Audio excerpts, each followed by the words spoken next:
What is up? It's the More Than Coffee podcast. My name's Dylan, and I'm coming to you right now to introduce this show because my camera angle actually got lost in the editing process. I pulled an amateur move, and go ahead and laugh on this one.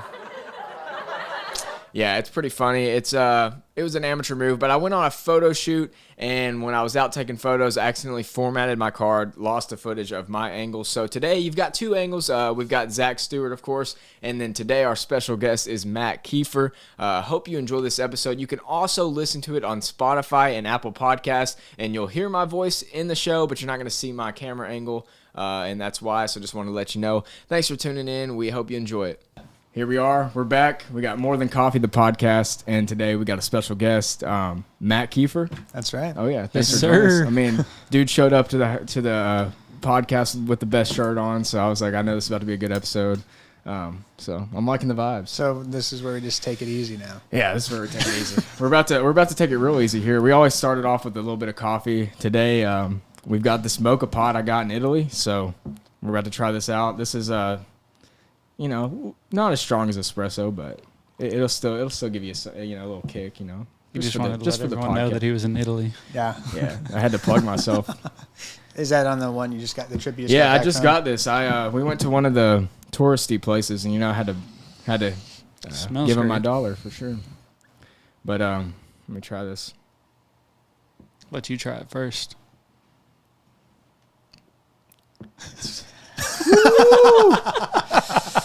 You know I am. I'm weak when it comes to the. I would have watched the coffee guy's reaction. Yeah, it ain't nothing for him. Hey, I like good coffee. This is my reaction every time. So it has a very robust aroma. Robust. Yeah.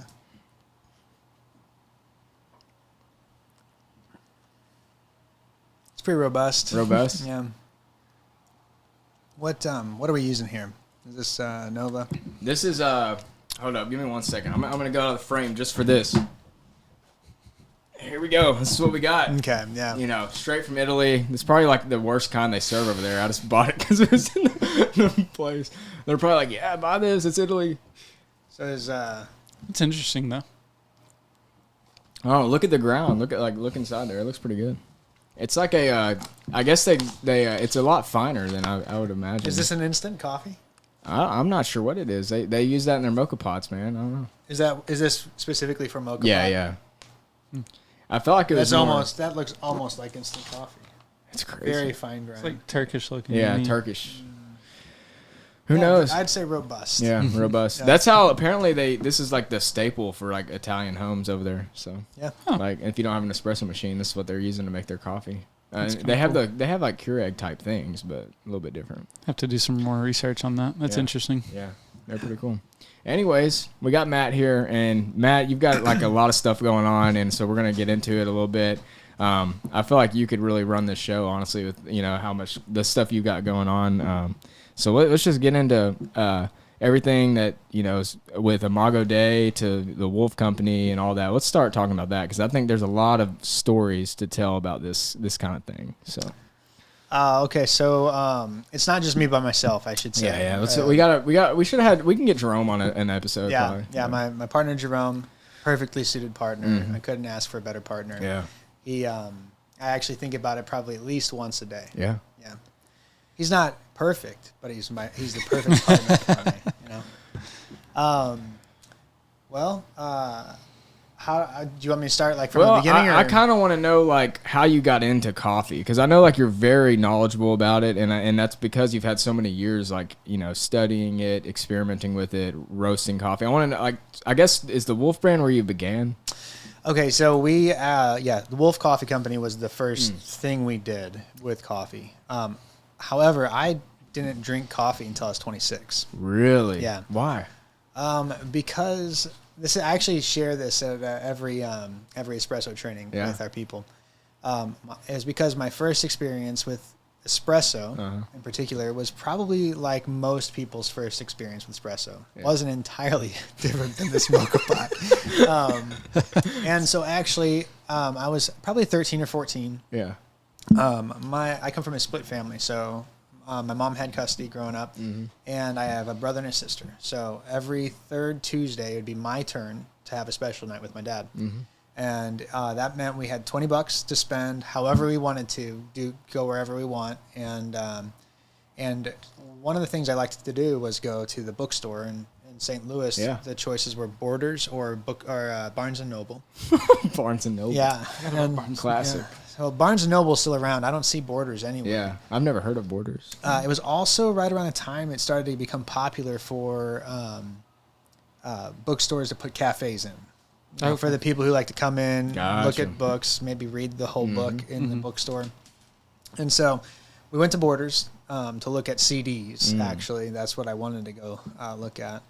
And there was a coffee shop there. So I was like, oh, let's go get coffee. Yeah.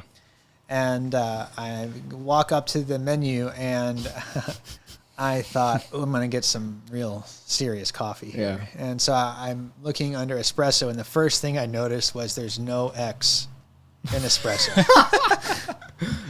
Dude, that's crazy. Common misconception. Yeah. People say espresso all the time. I know. I thought as a 13-year-old, I thought it was espresso because it was fast coffee. Yeah. Do you find yourself wanting to correct people when they say that? So I have a thing for words anyway. Yeah. It's not uncommon for me to correct people on any word. And I don't do it when you're a stranger. Yeah. Unless there's just the right kind of chemistry going on. Yeah. Mm-hmm. Unless you're rocking with the vibes, you know. Yeah. So if it depends, it just depends. Yeah. But I definitely have an inkling to do so. Yeah. So the first thing I noticed was no X in espresso. And so I already knew I was way out of my element. And I start looking at the espresso options. Yeah. And I see double shot, cappuccino, latte. And I'm thinking, okay. You're like, you're in for something. Yeah. I mean, this is what you order. I bet double shot is like the most ultimate one because it's double. Yeah. You know? So I ordered a double shot. And I'm expecting like this big. What I should have ordered was a latte. Yeah. That's what I was expecting. Just double latte. And what I got was the little espresso cup on a saucer. And I look down and it's like tar. My dad looks at me and goes, that's not what you were expecting, was it? And I'm like, no, Dad, it wasn't. And because I was 13. What a dad thing to say that. Yeah, I bet he thought it was funny. He said that to me more than once in my life. And so anyway, I'm having big boy coffee, so I'm going to do it. And I taste it, and it is just pure ash in liquid form.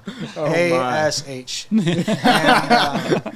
And I thought, well, I started this. I have to finish it. And went to the condiment stand and got like 5 sugar in the raw packets and dumped that in. And it just was sweet ash. Threw it down the hatch. Yeah. That's crazy. Yeah, so that's your first time trying? Yeah, and that was my last time until I was 33 to have espresso. Holy cow. I had lattes. Yeah. Right? I mean, just you're talking about straight espresso. Yeah. Just like espresso. Yeah, and I was I'm a pretty extreme personality, and so like there were like I'd be out with friends and I'd get like a 6-shot latte or something.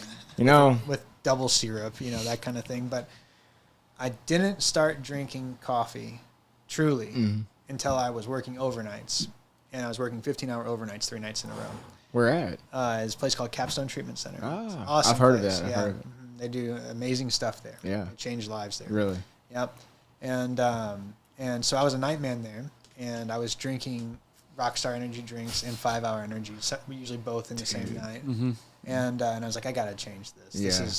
This is taking years off my life. Yeah. Right? Yeah. So I started drinking office coffee, and I was dumping like all kinds of powdered creamers and stuff into that. And I'm like, I gotta stop this. I'm taking years off my life. Yeah. So I just learned how to drink black office coffee and not hate it. Yeah.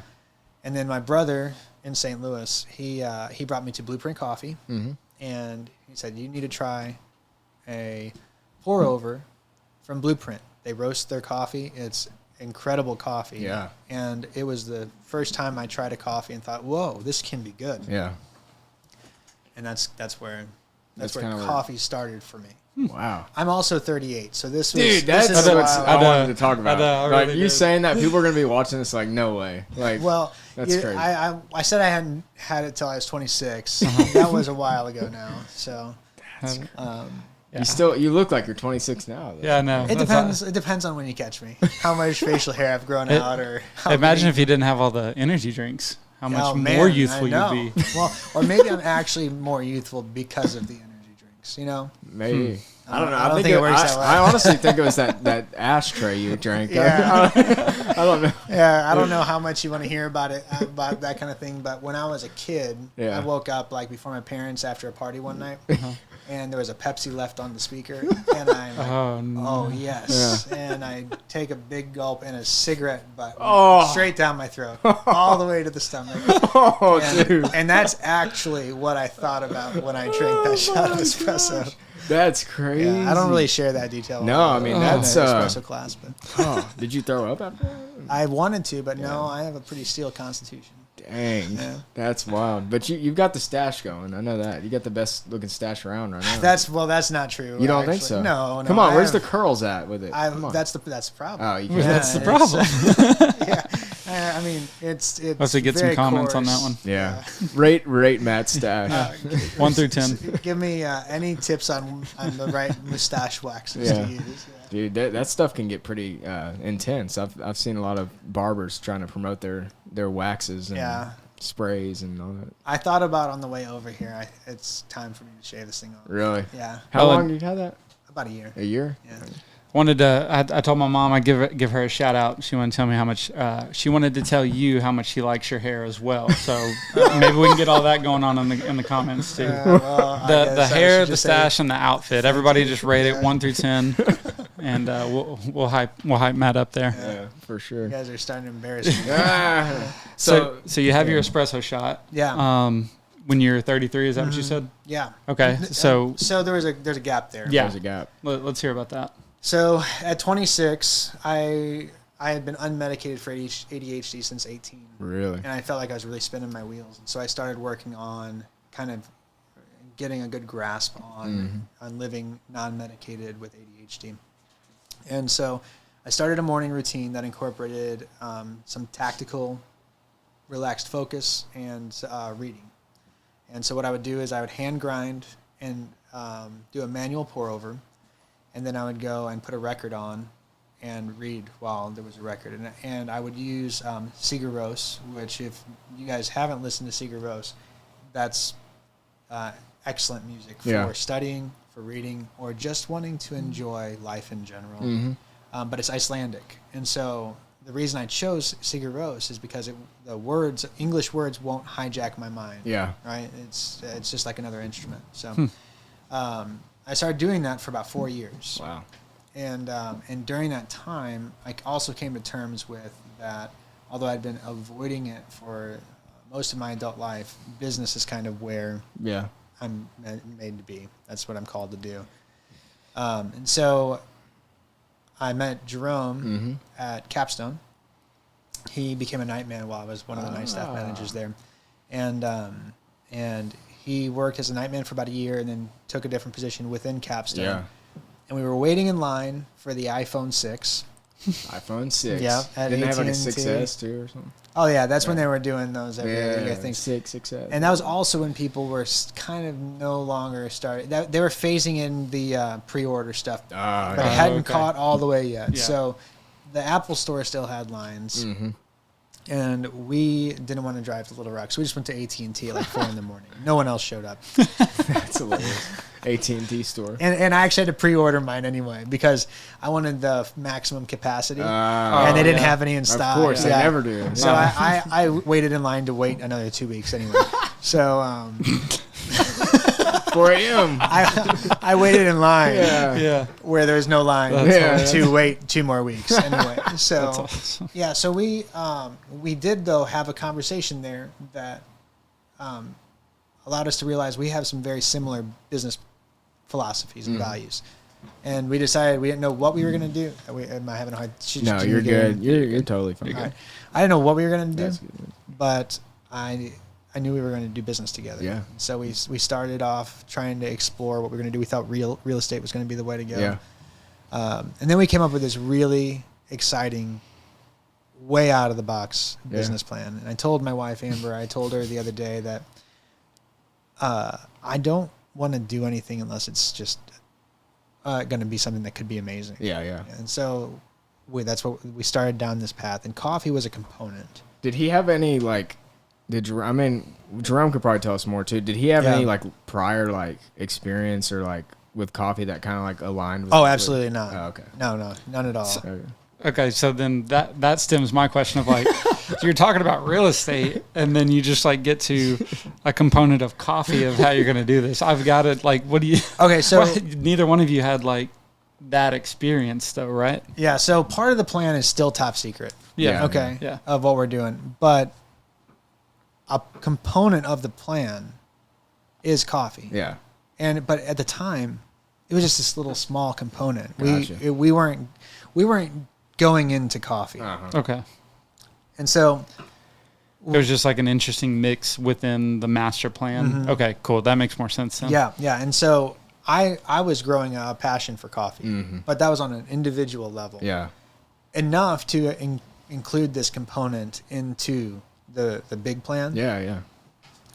But it was the easiest point of entry for us. For sure. And so we decided, okay, the hardest thing to do is start. Yep. So Jerome and I scraped together halvesies on a 1 kilogram roaster, and we were told 1 kilogram is too small. Yeah. Don't start with 1 kilogram. But it's what we could afford. How much was it? Do you know? Yeah, at the time, I'm pretty sure we paid somewhere between $5,000 and $6,000. Okay. Yeah. And y'all just did halvesies, kind of jump in together on it, or? Mm-hmm. And then it sat in a crate for a year. Really? Yeah, I'll get to that in a second. But it was during this time where I went down to Hot Springs, and Amber and I were going down there. We do a getaway at the beginning of every year, disconnect from everything, get clarity on what our direction is for the year. That's all that. Yeah, that's good. I feel like that's beneficial for sure. It is, yeah. And we chose Hot Springs this year. Yeah. There's some tree houses down there that are pretty nice. Oh wow.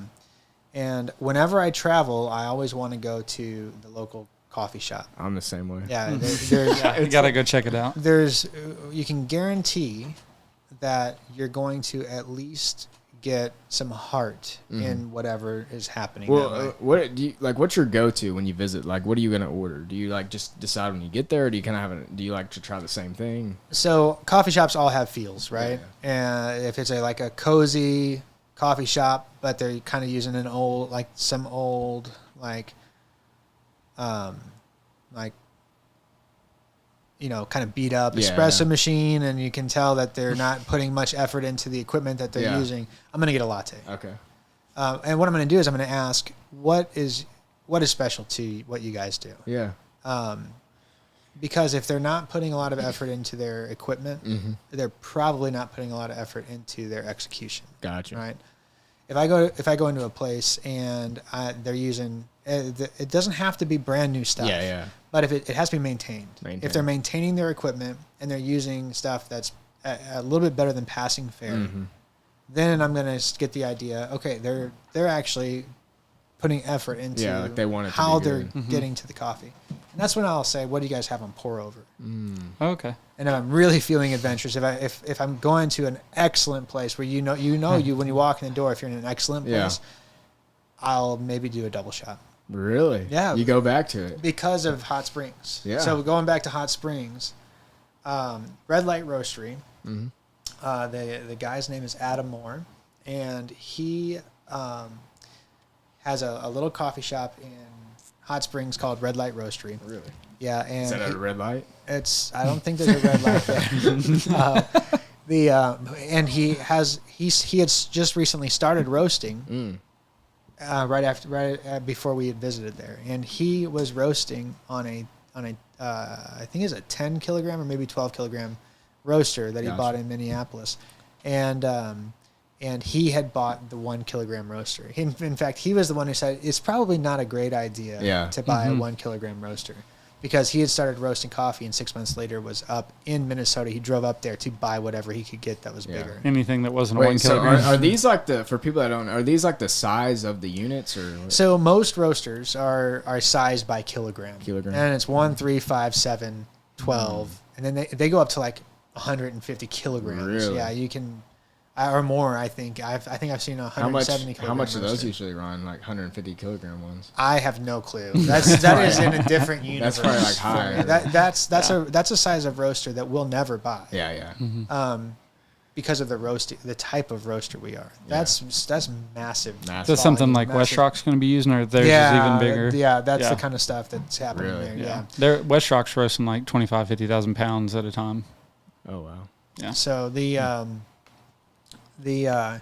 he was cruising on his 12 kilo. I think it was a 12 kilogram, and he had a natural process Ethiopian that he was pulling espresso shots on, which was like, wait a second, this is the kind of stuff I'm using for pour over. Yeah.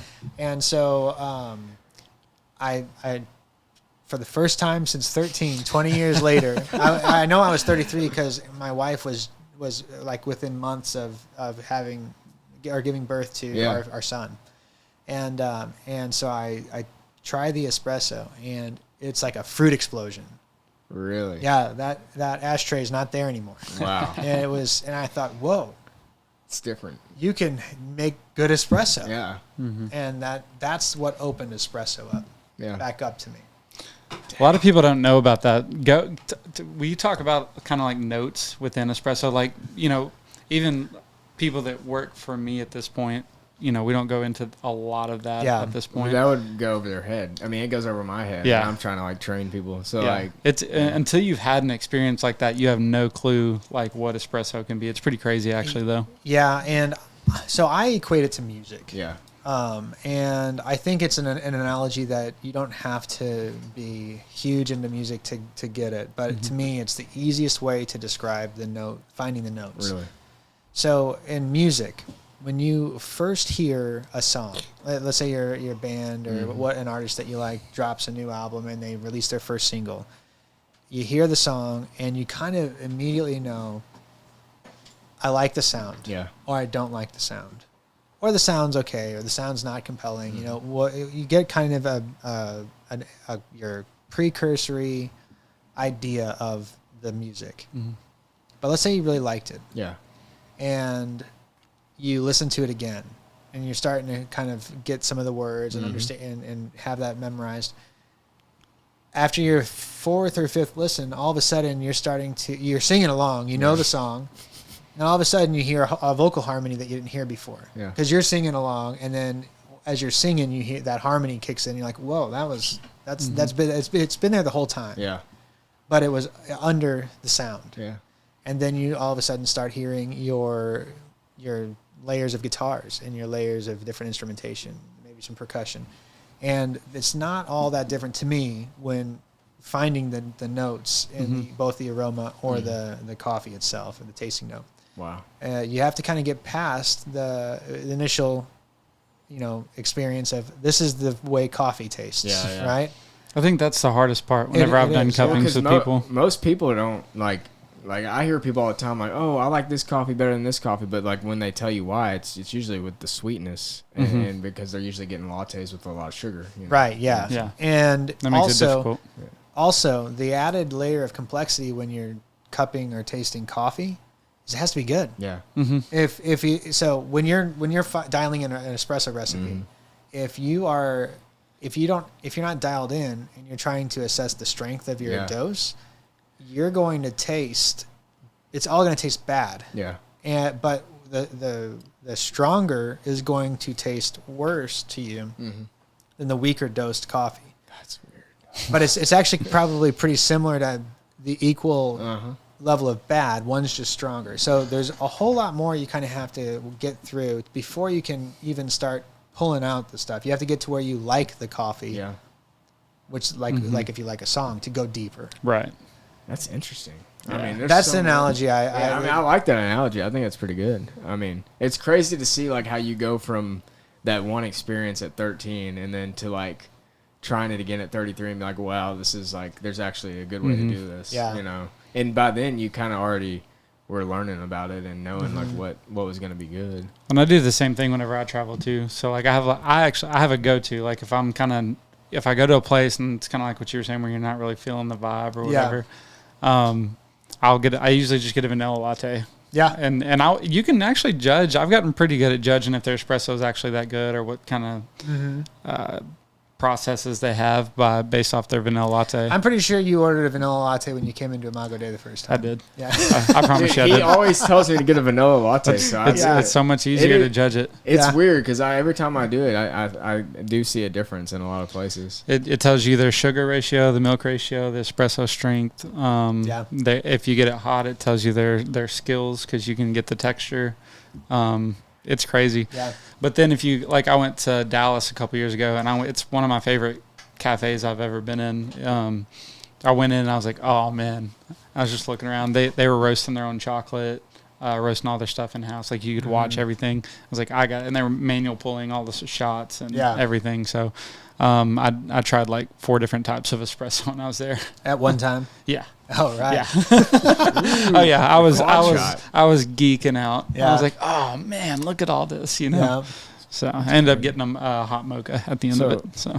So leading up to all this, over the years that you got with Jerome, how did the Wolf companies begin? Like, where did you get the name? Like, how did all that spark? Okay, so we bought the roaster. Yeah, you bought the roaster. We decided coffee is our path of least resistance to get something going, and then the roaster sat in a box for a year. And did you have to convince Jerome though? Like, was he just completely on board? Like, he didn't really know as like you. I mean, I guess y'all were both kind of still learning about it, but he when you first met him, was he like wanting to do real estate more or? No, I don't think so. Okay. In fact, before we bought the roaster, we had kind of about gone 80% through a business plan. Really? For the master plan. Yeah. And so we knew coffee was a component by that point, right? So we bought the roaster and we had nowhere to put it. Right. So, so my wife and I, we built an apartment above her parents' garage in this new home they built, and then lived in it until we paid off our student loans. Yeah. So we weren't setting it up in there. Yeah. Right. And then Jerome and his wife. You're good. Our open sign is still set on our old store hours. It shuts off at 9. That's how we know what time it is. Oh, okay. It's not 9 though. Is it not? No, it's 8:49. Shoot, it's turned off early. Somebody was trying to cheat us. We're back. We're open. We're open for business. Okay. Anyways. So Jerome and his wife, they were living in Nashville, Tennessee. Oh wow! At this time, and so he was working in Arkansas. No, really? That's so he would come in for like a few days at a time, and then go back to Nashville. Damn. And I did the same thing. For 2 years, Amber and I lived in Nashville, and I worked here in Arkansas. Really? Yeah. It's a long commute. Yeah. Yep. So, were you just driving back and forth? So when I was working at Capstone. Yeah. So our rotations were 3 15-hour shifts and then 6 days off. Ah. And I would switch with another night man. So I'd have 6 in a row and like 13 or 14 off. Oh. And so I would just grind it out. Yeah. Just complete grind. And dang, that's some hours. I know. Yeah. So I think the longest shift, and I actually know the longest shift I ever worked was a 68-hour shift. There was no breaks or sleep. Sheesh. 68 hours? Yeah. That's where all the Monster and 5-hour energies were going. No, that one took me to Redline. Yeah. It was when Redline was still only sold at like GNCs to 18-year-olds. What is Redline? It's like a pre-workout? It was a pre-workout. Yeah. Oh, really? Yeah. Now it's kind of like an energy drink. Yeah. But it was like they reformulated it. I was up in the woods for an overnight in the woods with these guys that would be camping out for a few nights, and I messaged my nightman friend Trent, and I was like, "Hey, I'm dying up here." He's like, just come down to the cabins real quick. I got you, bro. And so I went down, and he's like, all right. He's like pulling this thing out with like a medicine stop, like dropper and stuff. He's like, all right, now here's the deal. You got to eat some protein or this thing's going to give you some serious squirts. Oh my God. Were you like, this isn't like illegal, right? No, or were you just like, I need to stay awake? Like, okay, whatever. whatever he's got. It's like, I saved my beef jerky from the morning, so I'll be good. And it got me through the night for sure. Dude, that's crazy. But I don't remember where we were in that. Well, we were talking about the where you were going to store the. Oh yeah, so we were talking about these other possibilities, and it was about time for us to move out of the apartment. Yeah. And in fact, our son was born, so Gotcha. we were Your first one, or do you have the only son. You only have one son. I have one son and 2 daughters. Gotcha. Yeah, he's the oldest, and so I'm like, you know what? It's time for us to get a house. Yeah. And well, we were actually renting out our house, and we had continued to rent it out. Mm-hmm. So it's time for us to buy a house for us to live in. Yeah. And so we picked a house that had an outbuilding that we were able to convert to our roasting space. So it took a year. And in Searcy? Okay. Yeah, we roast here in Searcy. Yeah. And so we got it up and running. And for that first 6 months to a year, it was really kind of finding our groove on roasting. We did some studying on it. Actually, Adam Moore in Hot Springs taught me how to roast the first bits. Yeah, the guy that from Red Light. Yeah, Red Light Roastery, and Coffee This Way is his roasting. Coffee This Way. It's and so it took about a year for us to feel pretty good about what we were roasting. Well, how much coffee do you think you went through, like just testing it out, like trying it? And would you say it was bad, or would you say it was just not what you wanted? I would say maybe like the first few weeks to a couple months were starting out bad and getting to passing fair. Yeah. Do you remember the first batch? I got to know. Well, so the first batch actually was a seasoning batch. So you just burn it straight through so that you can get all that coffee oils into your drum and all that kind of stuff. The first attempted skillful batch. It was not good. Okay. Yeah, no, it was so not good that we couldn't even cup it because it wouldn't do what it's supposed to do, create the crust and all that kind of stuff. We actually had to set up trainings over the phone with roasters, and people just don't know what goes into this stuff. No. Like the average person doesn't understand. They just think you have a coffee bean. Goes into coffee. Yeah. I feel like once you know, though, it makes your appreciation go up for it so much more. Oh, absolutely. And also it's kind of like baseball. Yeah. I like analogies. Okay, so it's kind of like baseball. If you don't know anything about what you're looking at, it's really pretty boring, right? But if you know the team, if you start by at least knowing your team, and then you're knowing what's going on with the players within the team, and some baseball strategy, all of a sudden it starts to become interesting. And then before long, if you've watched enough seasons and you are seeing developments in the leagues as teams face off against each other, and you start to learn about other players through that, all of a sudden baseball is really interesting. Yeah. And but if you don't have that, it is one of the most boring things to watch. Yeah. So it's no different. Really, for anything, it's all like that. The more you know, the more invested you become, the more interesting it is. That's so cool. That's so cool to see, how they transpired. Even the story from Nashville to traveling to Searcy. That's crazy. Yeah. So they ended up moving it back to, and that's actually what caused us to say, all right, let's buy the roaster. Okay. Is he knew he was moving back to Searcy. Yeah. Before we bought the roaster, but there was a 6 month in between where their lease was still having to run its course in Nashville, and they were transitioning here. And so we were sitting above. I think we were in the upstairs of his dad's house, and we were like, all right, what are we going to call this thing? And my son Wolfric was born already, and he said, well, what about the Wolf Coffee Company? I said, that sounds good to me. That easy? Yeah, it's pretty much that. Dude, that's crazy. He suggested it? He did, yeah. That's cool. Yeah. That's cool. And I was like, it has a ring to it. Yeah, it does. I'm probably a little partial to it. But so it was inspired by Wolfie's name. Wow. Yeah, I didn't know that. That's interesting. That is interesting.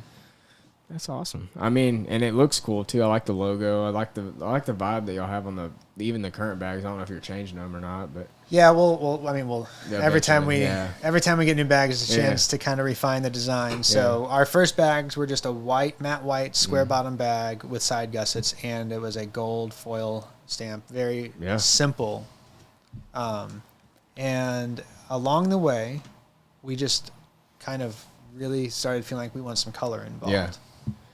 And so we kind of came up with this concept that we call punk deco, which is 80s and 30s design elements kind of mixed together. And so what we've done is we kind of have like an iridescent metal kind of art deco approach. I need to throw a picture up of it. Yeah, that'd be cool. It looks really cool. Now, you said in the first video I'm going to throw pictures up. And I didn't throw pictures up. But I'll have to do it this time. I have to find them. Can you find them online or what? He could probably get you one. I know a guy. Yeah. I mean, maybe somebody. No.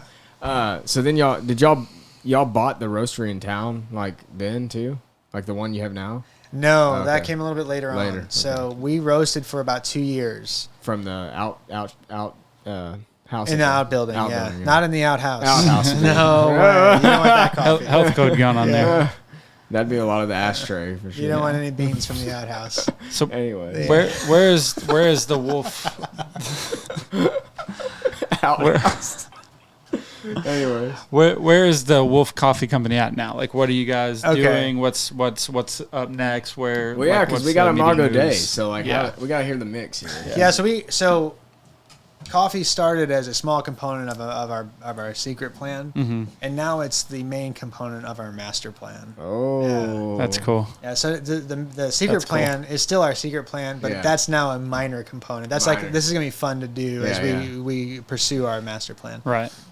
So we, about 2 years in, we were roasting in the outbuilding, and I was just kind of feeling like we should be doing something with some intentionality, not the outhouse. Not the outhouse. Not the outhouse. He said outbuilding, and I was like, outhouse.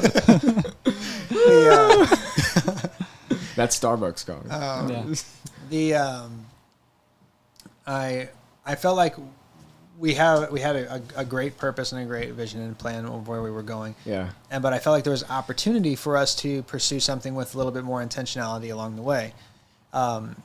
Jerome's wife grew up in Kenya, and my wife grew up in Argentina, and so Katie, or Caitlin, she goes by Caitlin. Kenya's a coffee producing country. Really? And her brother-in-law was doing work with coffee in Africa. And then through Amber and some friends of ours, there's a lot of connections to coffee producing areas in South America and Central America. And so I felt like there was opportunity to match ministry projects that use coffee in both continents. With churches in particular. Every church has coffee every Sunday. Well, not every church. Well, yeah. I mean, majority, even if it's Folgers, they're going to have some sort of coffee. Provides coffee. And so we felt like there's a real opportunity for the coffee to, one, be good, and two, really intentionally direct capital towards projects that are thriving off of the commerce that comes from the coffee they're doing. So we started that process. Yeah. And that's what Imago Day was born as, is whole bean coffee. Well, we would grind it for churches. Yeah. The Wolf Coffee Company, we don't grind. But the Imago Day, we would grind for churches. 2 different labels, 2 different purposes there. And 2 different brands. So, like, it's completely different. Yeah. The ministry source coffee, or kingdom source coffee, if you would want to put it that way, for churches. That's what started Imago Day. Wow. So that's interesting. Because, I have heard of, I've heard of some, I've heard of it at another church before, getting their own little coffee shop, but it was through, the church was, staffing it, and they were just selling, drip coffee and stuff. So I like the whole thing where you're bringing in, Like this is a whole like cafe style almost in a church. So I can speak to that a little bit. Yeah, speak to that a little bit. So there's a couple of premises I'm going to build this off of. Okay, and these may be wrong. Yeah, this is just according to how I see it. Yeah, okay, it's all relative. Yeah, it's all relative. So, Fellowship Bible Church in Searcy just acquired a massive old factory. Yeah, it's huge. And they used a third of the space for their church, and it's massive. And the other 2/3 are now climate-controlled storage, and then there's even more added space for a bookseller that sells books by the pound. That, yeah. That's cool. And so they wanted to have a coffee concept there, kind of low-key, small scale. And we got to talk, Drum and I got to talking about it, and it seemed like, hey, maybe this would be a neat opportunity for Imago Day. Yeah. Because Imago Day is a component of our master plan, which I haven't gotten to yet. Yeah, I'm like, whoa, are we going to hear some of this? I don't know. I mean, it depends on how long this goes. Yeah, I can go as long as I want. I'm interested in the plan. And so, because if we execute well with Imago Day, that opens up opportunity for more Imago Days to partner with churches in the right, right circumstance. The plan is to take the concept of Imago Day to other churches. We have to get revision 1 to work first. Oh, okay. Yeah. And as with any ground level. And when we get to that point, I believe personally that if we steward our resources and what we are given now, that will expand opportunity to be able to expand our sphere of impact is what I call it with our team. Well, do you see it as opportunity it's obviously an opportunity for the church too, right? Exactly. Okay. So all the premises that this is built off of are, one, most coffee, I'm going to say most, not all. Most church coffee shops are mediocre at best. Yeah. Okay, and there's a couple at best, yeah. And there's a couple of reasons for that. The church is wanting to do this as a form of outreach, right? And so it becomes a church-run project. And churches are great as churches, but they're not typically great as businesses. And what ends up happening is they start apportioning a part of their budget to this outreach concept that they have because they're going to put a cafe in their church, and then all of a sudden the community is going to come knocking down the doors to come have Bible studies. Yeah. Right. That's kind of like the overgeneralized and idea there, right? And there are some churches that have successfully executed on that. Yeah. But most that I've seen are mediocre at best, and who ends up coming to the mediocre church coffee shop are the people who go to the church. It usually ends up becoming a thing for the youth group to show up to, and for the existing church members to come and have their Bible studies in. And so, to me, that does not accomplish the goal. Yeah. Right. And it doesn't have to be that way. Yeah. So what Imago Day is sets out to do, and the other thing is the reason it ends up being mediocre at best is because as an expense item on the church budget, they usually end up getting somebody within the church to manage a coffee shop. And any kind of, and I'm going to call it restaurant. Yeah. Okay. Because the model is good margin, lower priced items, high volume. Right. Right. To be profitable in coffee, a lot of people will complain about, I just paid $6 for a latte. Yeah. That cost $1.20 to make. Yeah. But what they don't realize is that you have to sell a lot of $6 lattes to make it worth somebody's time to invest their life into creating an operation, running a team. And they have to sell a lot of lattes at $6. Even right now with minimum wage, you have to sell 3 within the hour to even pay for one person. Yeah. If you have 3 people there, I mean, you've got to sell 12. Yeah. So there's a good margin on coffee, right? But you're not selling a coffee and calling it a day. Yeah. You've got to sell hundreds of coffees to make it just a standard living for somebody, right? Yeah. No, like. You don't see me rolling around in my Cybertruck yet, okay? Which I really want to roll around in the Cybertruck. Elon Musk. And that's the thing. You can't just say this is how much the goods cost. Yeah. You can't even say this is how much the goods plus the labor cost. And the goods are crazy right now. It is. I mean, it's a shame. You have to say what's the cost of goods, what's the cost of labor, what's the cost of overhead, like the other things like the electricity and the water, the equipment and the lease. Woo. Then you have to add what's the difference to make this worth paying. Like, think of it as a salary. Yep. Right now, I think you could say across the country, $50,000 is a livable salary for somebody. Yeah. But no one's driving their Tesla Cybertruck around with that. No. That is maybe the opening point of buy-in you can get for somebody to do a good job running a coffee shop. Yeah. And that's why your latte is $6. Yeah. Right? So, well, and everybody, from my knowledge, I've seen a lot of people, like even that I went to school with, everybody's like, I want to start a coffee shop. I want to start a coffee truck. Everyone wants to start a coffee shop. That's what everyone in Searcy is doing right now. Yeah, I mean, it's the whole region, man. Everybody No, thinks that there's just millions in coffee. It's well, crazy. In Searcy, now we have, I think, 11 or 12 coffee shops. It is weird. I mean, where else? What town has this many coffee shops for this size? You know, this is not a big town. I mean, well, I will say this: in 2019, there was an oversupply of restaurants of like $30 million a year, which meant that's coming from the surrounding areas.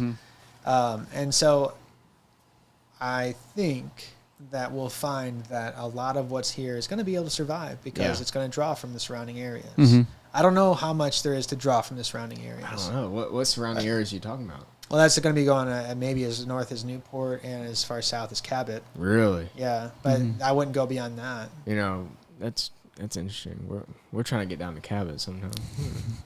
Keep them from coming up to Searcy. Yeah, we need to go to Cabot, dude. We didn't need to go. Cabot has some coffee already. Yeah, they have Starbucks. They've got Grinds Coffee, and then they've got another one called Brew Yaya. Yeah, Brew Yaya's down there. I heard they were going to think. Is what I heard. They're going to think truck. One of the little things. Yeah. I think that I haven't heard that. I think the same thing's happening in Cabot. That's just happened here. Yeah. I see Cabot as being similar to an Olive Branch, like what Olive Branch became to Memphis. I see Cabot kind of, and like some of those other surrounding areas like Mayflower and those type of places. To Little Rock, because everyone's moving out of inner city and okay with being suburbs with a 45-minute drive. I grew up in or a Cabot. 30-minute drive. It's changed a lot. They've added so many apartment They're becoming very and, population dense.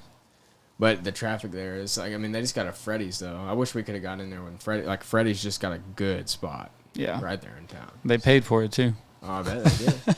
It's probably the same guy that owns this one.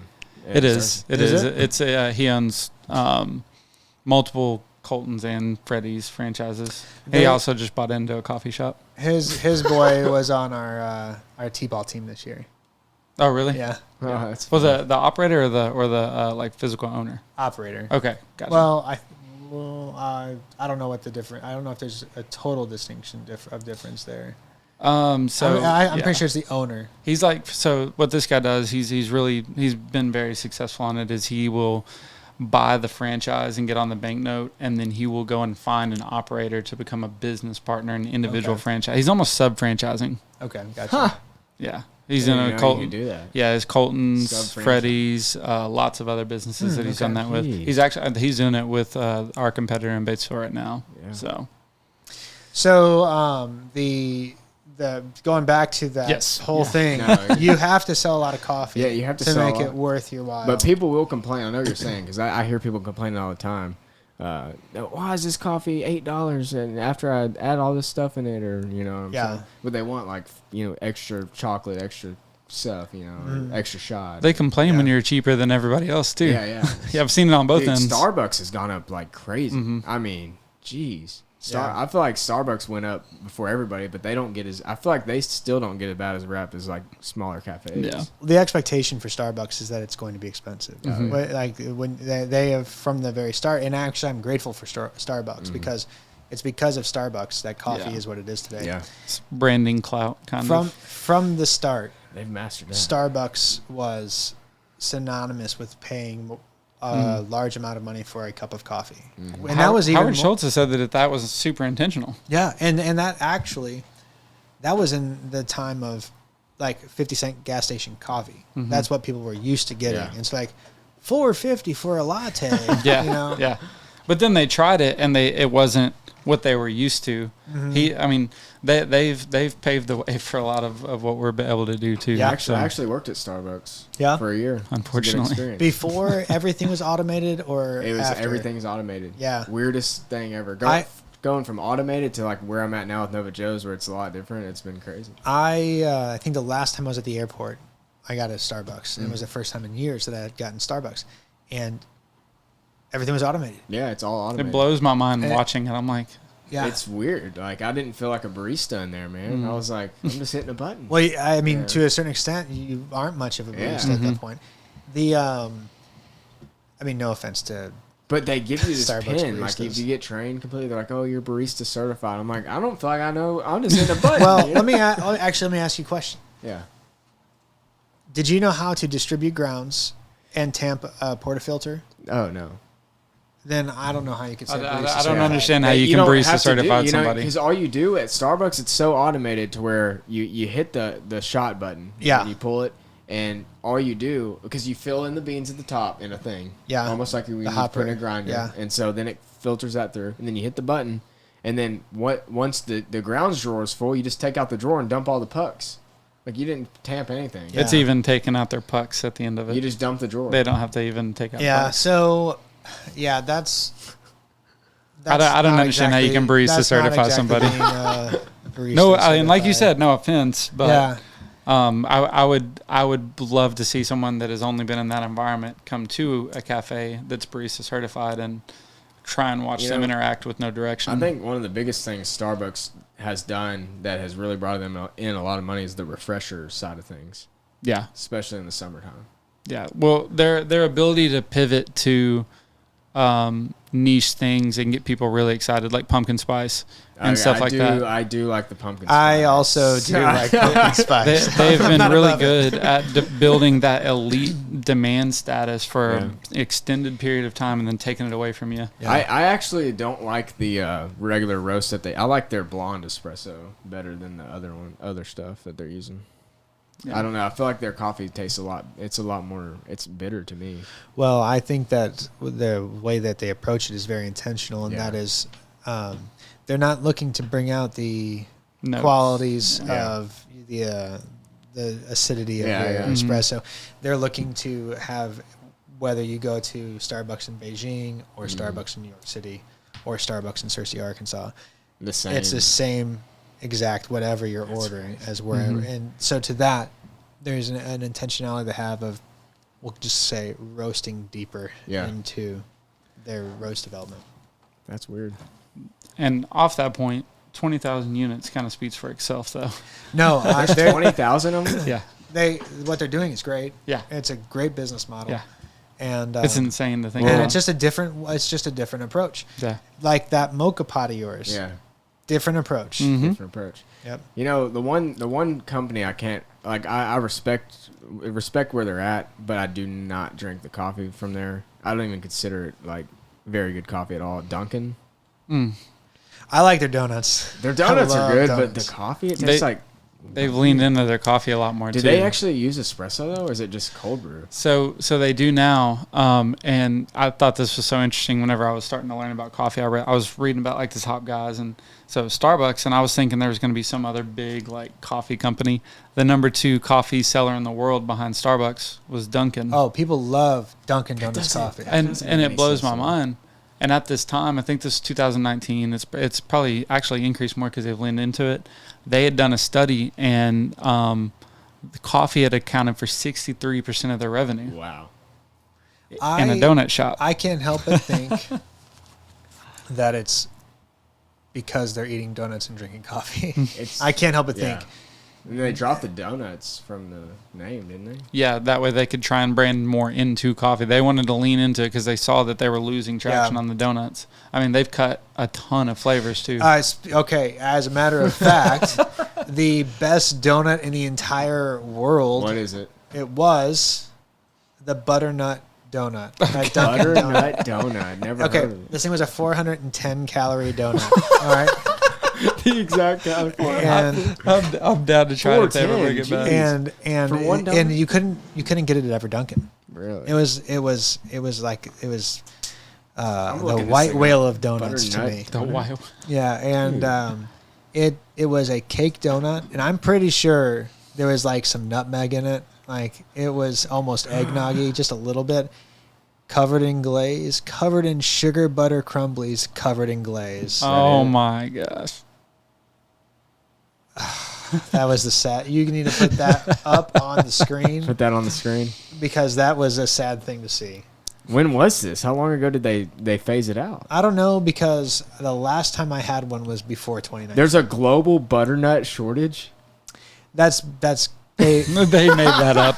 They made that up. They were phasing that thing. That thing is probably like the most labor-intensive donut you can make, and they were like, "We got to get this thing out of here. This is the perfect chance." So it's a global butternut shortage. Have you seen Zombieland? Yes. You know, he's looking for the Twinkie.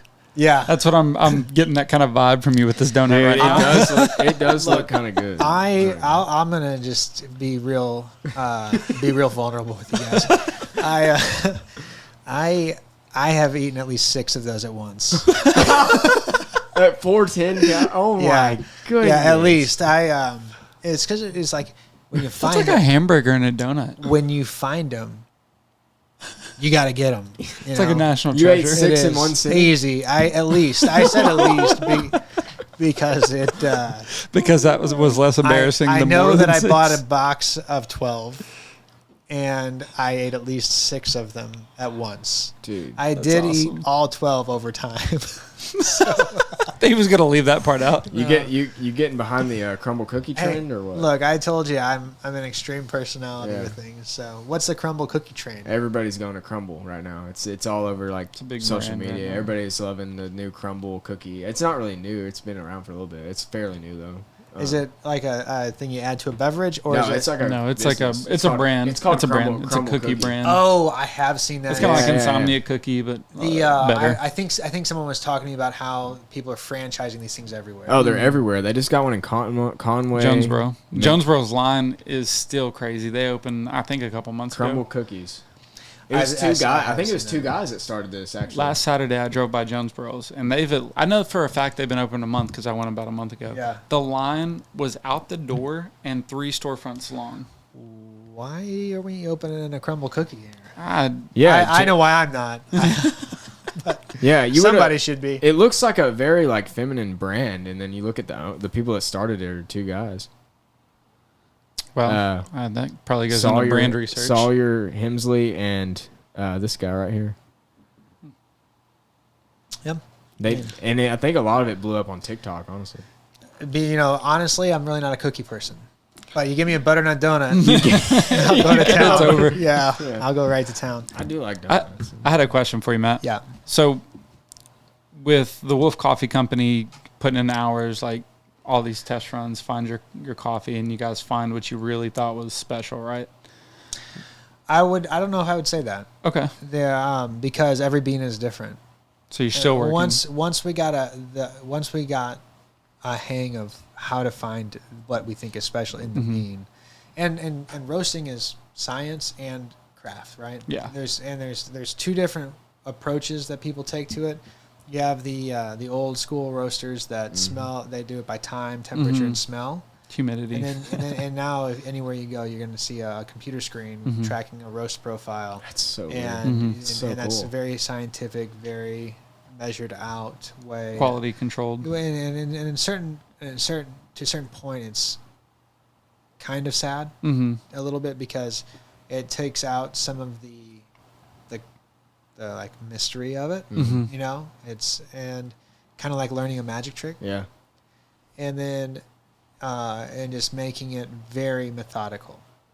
And I think what artisan roasters do or strive to do is kind of use that methodical approach to control quality, but still lean into the craft as much as possible, and letting not just looking at it as numbers on the screen, cupping and finding out, okay, if we manipulate this part of the roast in this particular way, we can pull out something a little bit different. And seeking that in your trier, and the trier is a thing that you pull out of the roaster, and you can smell what's happening and see the beans. How long does it usually take? Is it different per roast or?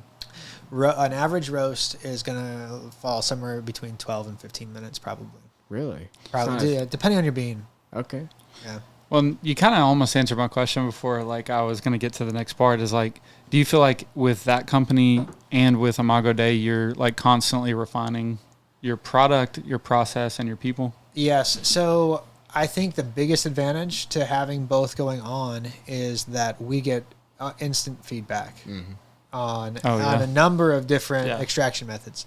You, as a roaster, you lean primarily upon your cupping to know what you're getting out of your roast and if you're hitting your quality standards. Mm-hmm.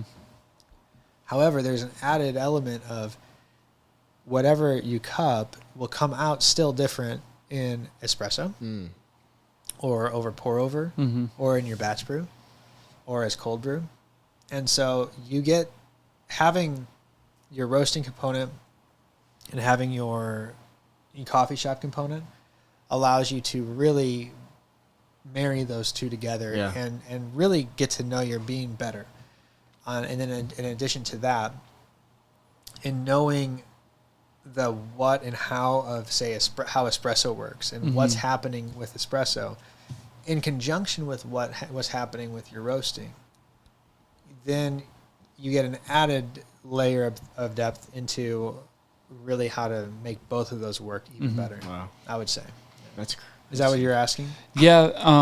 And then I was going to go into like, how do you, like within refining that all the time? Because I feel like one thing that I get asked a lot is like, or not really asked a lot, but what people don't understand as much is like how much is always working within the business. Like from you. Like what's consistent or what? No, like your processes. Like I'm always trying to refine some processes, or you're always trying to deal with different employee situations, or you're always trying to look at your product and say, how can we improve this product, or how can we maybe add or change a different type of product? And so what are you asking me about? Do you think that it's always happening, or do you think that once you find something, you just go with it? With roasting? Roasting, coffee, and your employees. Oh, it's like a 3-part question. Kind of. So I think I got what you're asking. I don't think you ever stop. I think at the moment you stop, you're going to just start falling apart. I think it's kind of like you just have a moving focal point, right? So, and you try not to let it. I would say that the challenge is trying not to let the squeaky wheel be determining all of what's getting the attention. Yeah. So in any business, in any component of life, you are going to have something that is needing attention. And you're going to have components that are going to need refinement if you want to keep pursuing. I always feel like you cannot stay the same. You wake up in the morning, and then depending on the decisions you make throughout that day, when you go to bed that night, you're either a little bit better off or a little bit worse off than when you woke up that morning. And so it's very important to be intentional with how you move through the day. Yeah. Unless you just want to float through life. And I'll also say, if you wake up and you stay in your pajamas playing Xbox till noon, you're going to have an Xbox in your pajamas till noon kind of day. Where if you get up early, you take intentional steps. Do you feel like routine more? Like, are you like a routine person? Absolutely. Okay. Yeah, I am not a regimented person by personality. Gotcha. But I know the powerful compounding effect that an intentional routine makes in the long term. Do you think, so I want to go, because this is actually really huge, and I think a lot of people could, because there's so many people out there. I know you touched on ADHD a little bit. Like I have Zach ADHD. has ADHD, and you said you had ADHD. It's Still like do? business owners, I think if you did a survey, most business owners, entrepreneurs, people like of that nature have ADHD. Well, so ADHD, and there's like different flavors of ADHD, but the ADHD, I actually like to think of it as a superpower, not an inhibitor. Yeah. But what it really boils down to, for me at least, is for you to become engaged into an activity, like cognitively invested. Do you have ADHD? I don't know what I have. I have all kinds of So let's just pretend you I've don't. never been diagnosed. Let's pretend I think you I have don't. OCD. Let's pretend you're a normie. Yeah. I think Okay. I'm normal. A normie. Yeah. And for you to get cognitively invested into something, it doesn't take that much. Your attention is there. Yeah. Like, as long as you just turn your eyeballs to it, you can start to focus. Yeah, I could probably do it. For me, you have to break through like some deep barriers Layers, some layers. to get my focus and attention in. On like one thing. But or- once you do, It's it there. is there, and Yeah. it's called hyperfocus, Hyperfocus. and you can just go. Like, I mean, It's pretty crazy. But too. but then you forget about any other things you had to do. you right? do. Oh, You yeah, the totally lose blinders track are of on. absolutely everything else. That's why it's called hyperfocus. Yeah. And it's like, okay, fine, you want my attention, you got it. Yeah. You know. Yeah. And so And it can happen with pointless things too. Absolutely. That will distract you from the good things. it's the worst. When I like, so as like a 14-year-old, Yeah. Zelda Ocarina of Time, I beat that game every way to beat it, and then I did the things that were like you could only do by like exploiting bugs in the game, Yeah. right? I had like 5 glass bottles, not 4. I had all 255 Dude. Skulltulas, but I actually got a couple more. And how have you found this way to like get routine though? Because I know a lot of ADHD people that like they try to get routine and they get like Zach can probably Yeah. attest to that. Yeah. I struggle. Like I'll go through spells and I will have sometimes it's a day or a week where my full routine is just broke, and then I'll get back on the train and I'm good. were you ever medicated? No. Okay, Never. so you have that to your I know, benefit. yeah. I was medicated until I was 18 on Ritalin, and That stuff is no oh good. man, my teachers knew when I was on Ritalin and when I was off Ritalin, and it's really a situation where these medications are basically mega stimulants. Yeah. And they exacerbate a component of your brain development called neural pairing, where at a couple points in life during your brain development, your brain starts getting rid of the neural pathways that are useless to it, right? Really? So as a kid, you are taking in everything. Everybody says like kids learn so fast because their brains are full of these synapses and neural pathways there's like, just think of a tree with 1,000 million roots. Okay. At about puberty, your brain goes through a neural pairing process where it's like, okay, we don't need all these 1,000 million roots. We need these ones because this is what your life is like. It's a biological process. Like, here's your box. When you're on Ritalin or any kind of ADHD medication, as I understand it at that time, it like magnifies that process well beyond what should be happening. Really? Yes. And so actually it makes the condition worse because now you have only so many of these neural pathways that your brain is used to firing on, and it makes it in some cases much more difficult to break into that more focused state. Yeah. Well, most times, like for the people that I know that are on medication, they say that they hate it because it like first off they forget to eat because that's not like something they're focused on. That's it. And then Yeah. weirdly enough, I've heard this from multiple people. I don't know if you had this experience. Some people's tongues swell with some kind of medication. I don't and think like my their tongue. neck is sore. And like you never had none of that. No, It's weird. I think it's something with some of these You medications. need to find your friend and have Yeah, it. I mean, no, I've heard it from Might several be having an people. allergic reaction.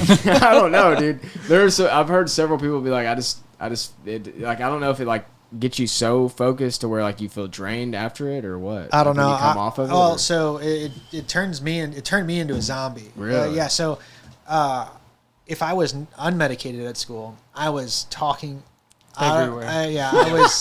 Like I said, my teachers knew when I was unmedicated. that is funny. In fact, there was one quarter in high school where I had more after-school detentions than there were days in the quarter.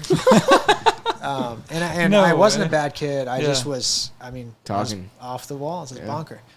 So if I was on Ritalin, instead of burping for quarters at the lunch table, all my friends would be talking, and I would not be eating. I would just be reading a book. Totally checked out. And the thing was, That's crazy. I wasn't paying attention in class. I Yeah. was reading books that had nothing to do with class. I was focused and I was quiet, but I was not a student. Yeah. And so anyway, you asked the question you asked was what did I start doing? Yeah, what did you start doing? So while I was at Capstone, I decided I went through this period of time where I felt like I was kind of spinning my wheels, and I was like, maybe I need to look into becoming medicated for ADHD. So I went to one of the therapists there, and I said, hey, I don't like medicines. I'm not, I mean, if it's necessary, I'm not against medicine, but I really believe in the body's ability to, do things. And I don't want to rely on a pill to function. Yeah. What can I do? And his name's Jim G. He actually has a practice here in downtown Searcy called Regroup, full of incredible therapists. That's awesome. And he said, all right, here's what you do. You take green tea extract supplement, you light a candle every morning, and you watch it for 15 minutes and just let your brain do whatever it needs to do. No way. Until, like a record, green let tea? it spin out. Yeah, green tea extract and fish oil. Green tea extract, fish oil, and relaxed focus. What, you put it in the tea or what? No, it's actually a supplement, like a capsule. It's like just a... Yeah, it's like a bunch of green tea. Yeah, it's like concentrated green tea. Oh, so it's like a stimulant. Stimulated meditation. It's a natural stimulant. That's kind of cool. And a fish oil. Okay. Because of what the omegas do for your brain. Yeah.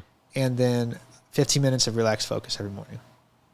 And he said, light a candle and meditate on the candle. Yeah. Or make some tea and watch the leaves, steep.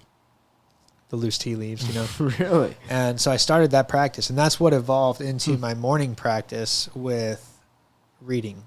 And so the hand grinding, the pour over, and then the record spinning component was part of my mindfulness that was going on. For so that. you still do like some of that? I did it this morning at 5:45. I had cigaros on the record. I was drinking my coffee. I don't hand grind anymore. Oh, okay. I've moved past I did that for 5 years, and then I was like, okay, I'm done with so this. Now what do you do? What's the morning routine? Okay, so the morning routine is I wake up at 4:55.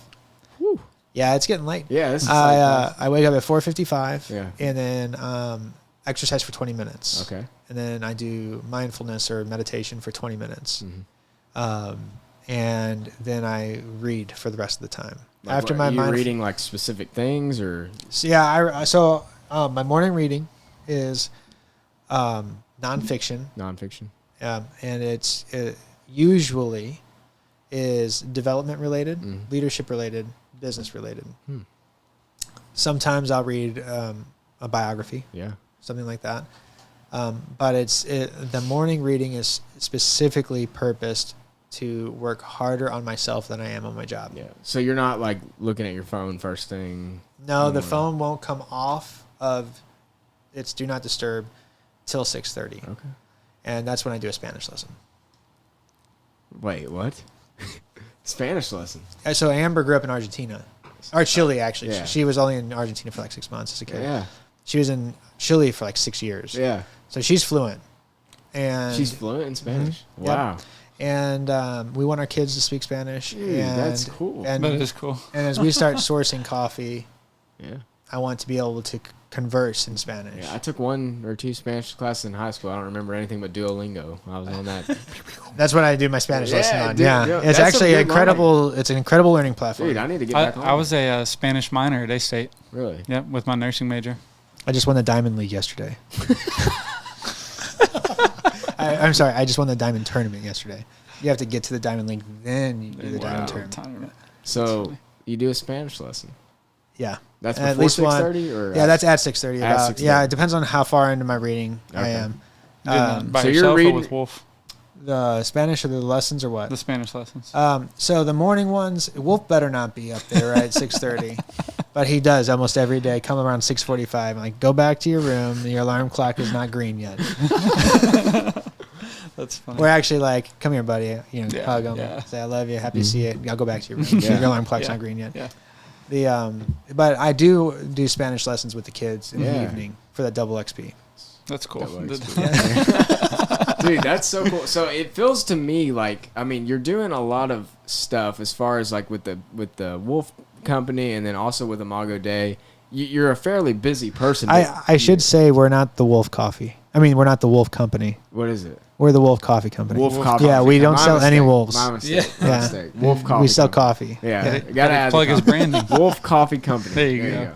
There you go. Anyways, what I want to say is you seem like a busy person, but like you seem to also manage your time well. There's varying philosophies on it. Really? Yeah. So from the outside looking in, it seems like you manage your time well. Well, I would say that I am trying to remain as productive as I can. Yeah. But I wouldn't say this is a sustainable level to stay at long term. Okay. Do you feel like you're grinding like a lot harder now than you want to be like in the future, or?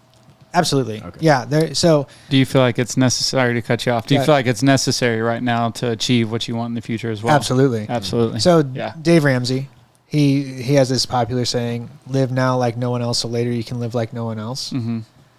That's the idea here. Yeah. Right. So there's a reason the average person doesn't start a business. Mm-hmm. And there's also a reason that the average businesses fail in their first year. And then 80% of businesses fail in the next years. Yeah. Of the ones that survive. Sheesh. And I think it's a big part of it is because, well, I think there's two big reasons. One, people like the idea of being an entrepreneur. Mm-hmm. Yep. But when the rubber meets the road, they don't like the way it feels. 100%. I'm so glad you just said that. That's one of the reasons we literally made this podcast is to talk about the grind that it takes. Yeah, it's a real component, and you have to have a real grit and staying power to push through some stuff, right? Mm-hmm. The other thing is that of the people who have it and set out to do it, there is still a whole component of doing it in a way that's going to make it work. Yeah. Right? And that's some of the stuff I had started going up against with Imago Day. Mm-hmm. Right. So we were able to do the Wolf Coffee Company great. Yeah. And I worked for Chick-fil-A for a few years to get some experience before jumping into opening the coffee shop. Yeah. Like leadership and stuff. Yeah. Okay. That's cool. There's a big difference between stepping into an operation that has been refined for decades and is like it's the best of operations you can imagine. Right. And taking the tools that they're giving you and applying them to the job, than going from nothing, and from the ground up. Zero. There's a book by Peter Thiel called 0 to 1. He's one of the PayPal founders. Okay.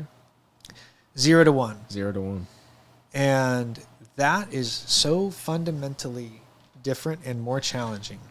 And we're still working through this stuff right now. I mean, you're in the midst of it. I mean, Imago Day's been open for how long? 1 year in 2 days. Well, in 2 days from now. So you're about to be at a 1 year? Hey, is that right? Congratulations. Thank you. We might make it.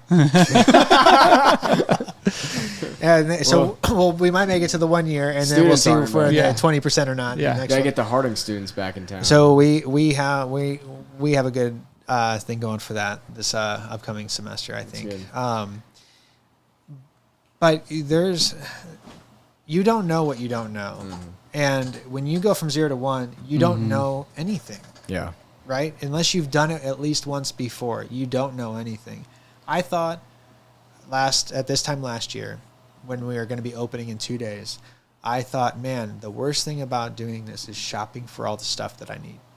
Because I'm looking at plastic spoons, and there's 5 plastic spoons to look at, and I'm like, which one's the right one? Right? And then you do that for forks, and then you do that for knives, and then you do that for napkins, and you do it for straws, cups, lids, and that just goes on. And I'm like, I don't want to buy anything ever again. And I thought that was the hardest part of it. Yeah. And so we got everything ordered, and then for 3 months we're still ordering stuff that we like. Oh, we need this. Oh, we need that. It's crazy. It's like the reverse of moving out of a house. Yeah. You get all that, and oh no, we forgot napkins. Yeah.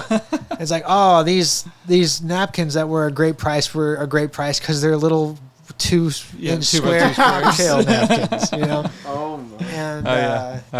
And we just got done getting rid of going through the worst cup carriers I could have picked. It was I bought the worst drink carriers, and I bought the worst straws. You still have the cups you hate? The one, is that what you're talking about? No, the carriers are gone. The carriers? I think, yeah, cup carriers? I didn't know y'all had those. Yeah, that's because they were terrible. But you got to live with your choices too at this point. So So that's what I thought was the most tiring thing. But then in the last whole year, I find out having our systems established is the most tiring thing. Yeah. And it's also the most difficult thing, I think, to get is getting your systems in place. And your business has to have systems in place. You have to, or no one will want to work for you. Just because I have a lot of personal experience with that too. Yeah. Do you feel like it's harder to find the system or to replicate and implement the system to other people? That depends on, are you a teacher or not? That's true. Are you a teacher or not? So I actually think I am a teacher. Yeah, I feel like you are. Yeah. I am not. Well, there is a whole theory on teaching that I just learned the other day. And I was glad to see that I did most of it just by accident. I've gotten a lot better at surrounding myself with people who are teachers. Because I know that that's not me. And I've had to learn. My biggest thing is in the past, like 3 to 6 months probably, has been communication. Learning communication. How do I effectively, and I still struggle with it a lot, but how do I effectively communicate to my teachers? Yeah. Well, I grew up, my dad, from whom I received my entrepreneurial spirit, is a natural teacher. Really? Like it's one of the things I've always noticed and admired him for. And it doesn't matter what he's doing with anybody. Yeah. If they have ears to hear, he is teaching them what That's cool. he's That's saying. a gift. Now, Really. Yeah, it is. now, do you know why we're doing what we're doing? He'll take my son or my daughter and like go out and do something, and he'll be walking them through like why are we doing this? You know, and did you know what this is and why it's called that? And like he can't help it. It's just part of how that's how he operates. And it's admirable though. Yeah, it's really a great thing. He teaches, and he also teaches how to think, not these are the facts, just repeat these and do it. My mom did a good job with that. Although he did tell me when I worked for him that he hired me from the neck down.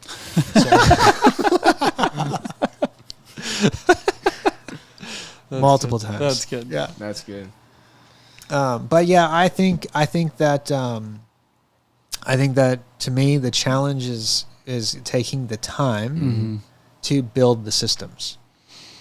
I'm so much easier to just say, here, this is how, like, let me teach you this, right?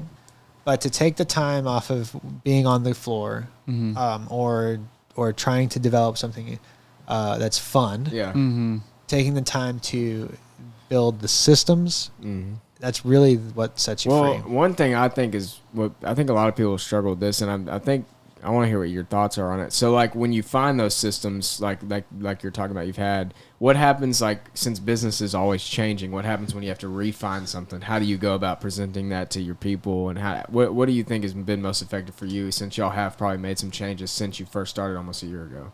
Yes, we're constantly making changes, and I think that as far as we've gotten with things. And some of the literature that I've read that I gravitate towards, thinking this is the way you do this, is you have to have a team culture of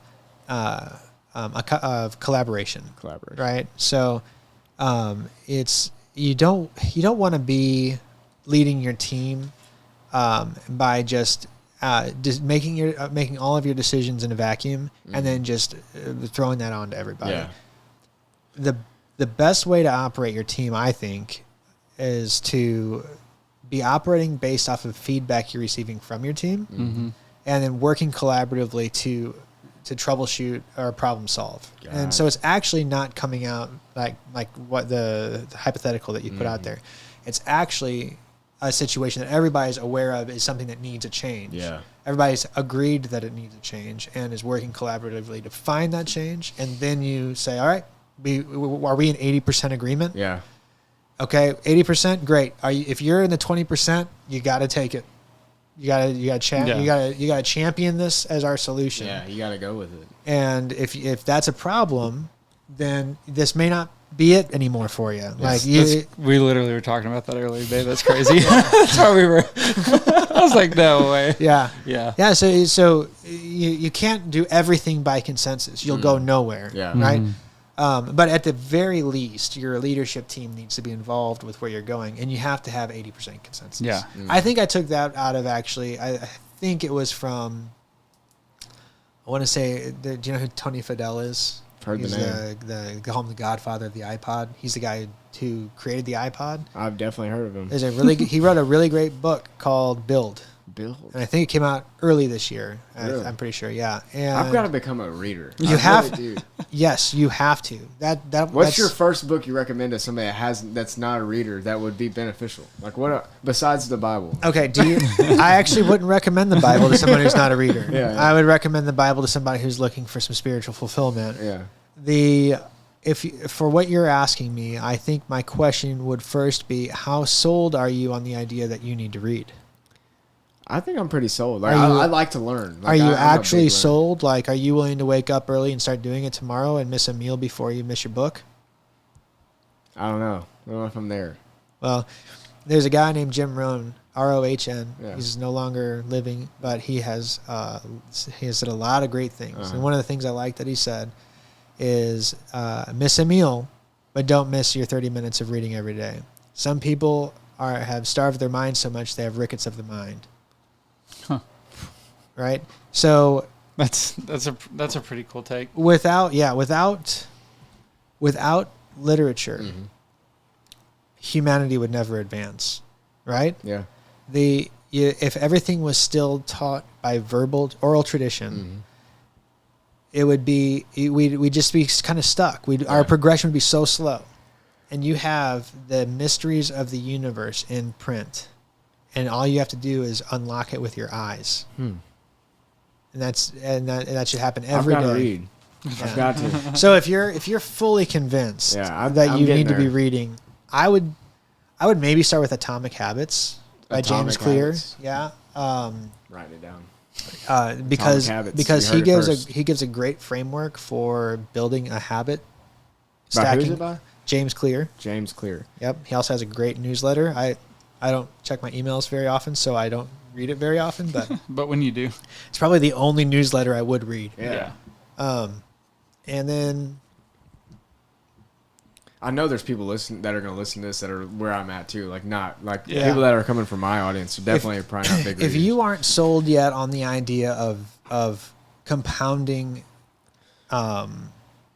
return as far as reading and what it will do for you in life, I would also point somebody to The Slight Edge. I would point maybe a younger reader toward The Slight Edge by James Olson. Jeff Olson. James Clear, Jeff Olson. The Slight Edge, I think, does a really good job of helping people kind of grasp the importance of reading as a part of their philosophy. Mm-hmm. And it's a pretty quick read. Okay. It can.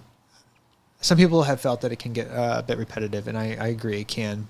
But it's a quick read, and it can help kind of reinforce the idea that you should be putting into yourself like that. Still adds that value. The most recent book I've even touched and read completely it's like super easy read. I don't even think it counts as like a read. It counts. I don't know. It counts. How to Steal Like an Artist. It's got value. Have you heard of that book? I haven't. It's so good. And the reason I read it is because in my mind, the reason that got me to read it is because it had something to do with what I'm doing with social media and stuff. Yeah. It was strictly about how to take what somebody else has done graphic design wise, art wise, and flip it into your own, and why people do that naturally. Oh, well, have you ever heard the saying that there's no such thing as true inspiration? Yeah, I have heard that saying. Yeah. I guess everything that you will create is a product of what you put in. Right. And so there's a book I would recommend specifically for you, knowing that you are working into creative stuff. It's called The War of Art. The War. Sorry, I say that like a St. Louis. The War of Art. The War of Art. Just so everyone that needed a translation can understand. He said the war. Yeah. That's one of my funny ones that I'll say from time to time. Who's that by? That's funny. I can't remember, but it's the only book called that. It's not The Art of War. That's like Sun Tzu or something like that. But I do have that book still. It's in my desk in my office. The Art of War? No. How to Steal Like an Artist. I'll let you borrow it. You read it. I buy. So here's the other thing to do. Okay. And here's another thing from Jim Rohn, actually. So this is back from We're like... going to get Jim Rohn on the next episode. You're not going to be able to do it. At least a sponsorship or something. You can like play... you can play like one of his lectures. The man is deceased. Yes. So back in the 90s, so this is... You're going to have to adjust for inflation here, okay? So he'd say his mentor... He has Jim Rohn has an audio series that most people will start the first track and then turn it off because it just sounds super cheesy, right? But it's excellent stuff.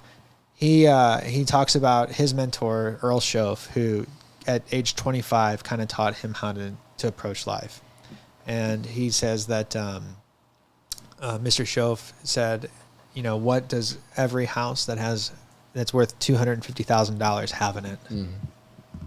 You guys want to fancy a guess? I don't know. A toilet. Really? Yeah, but that doesn't start at $250,000 these days. Yeah. A nice kitchen?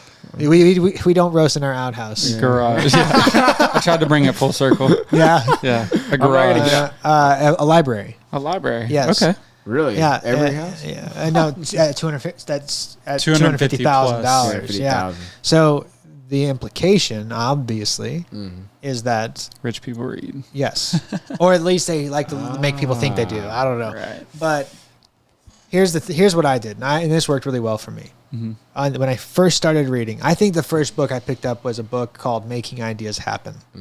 It was an okay read. It did help get the ball rolling, though, right? So I was in a bookstore. I was in Little Rock while Amber was working at a hospital that day. And you were getting coffee in there. I got coffee. He was getting coffee. It was Books a Million. Over by on McCain. Yeah. What coffee did you get? And, I don't know. It's probably a vanilla latte. And I was looking at the. I think they had moved the terminology from self-help to personal development. You know, because it's more like palatable that way. I don't need help. And I was looking at it, and there was Making Ideas Happen. And just not too much earlier than this day, Amber had said, I don't want to hear any more of your ideas unless you're going to actually do one of them.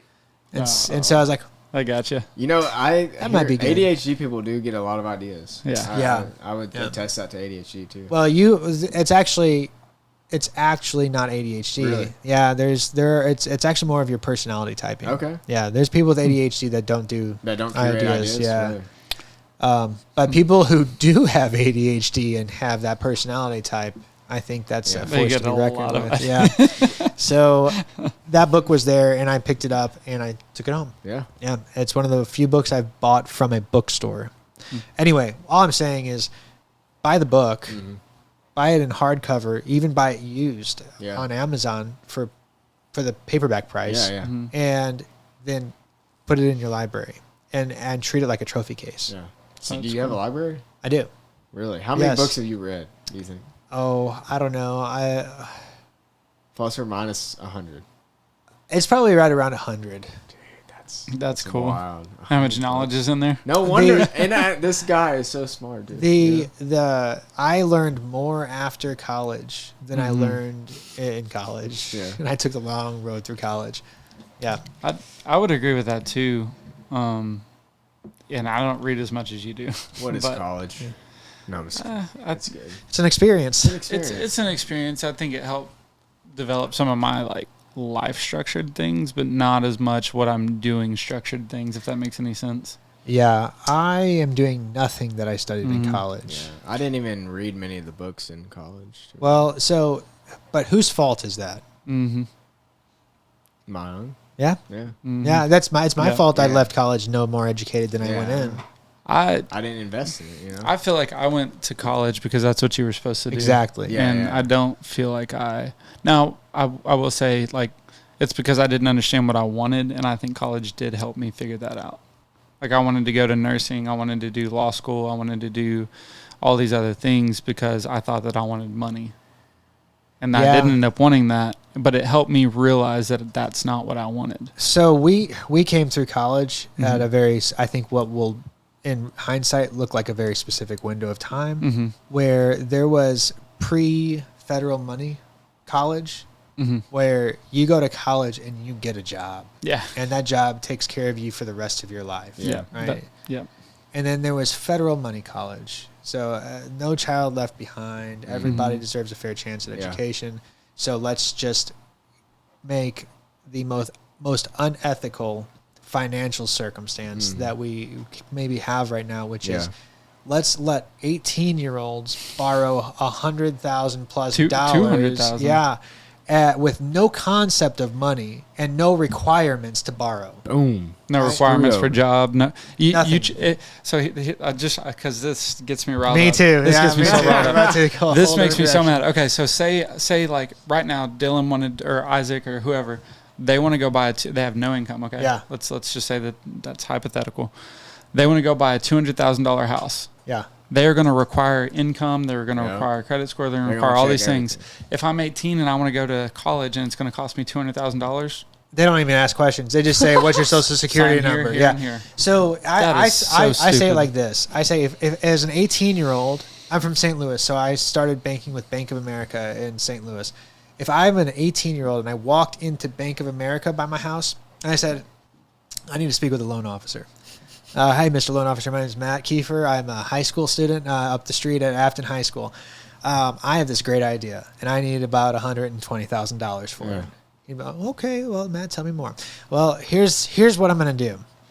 I'm going to go to a private university, and instead of doing it on the traditional 4-year track, I'm going to do 6 years and graduate with a degree I'm going to get a great job. Yeah. I'm not exactly sure what the job will be, but it's going to be good because I went to college. Yeah. And I'll pay you guys back.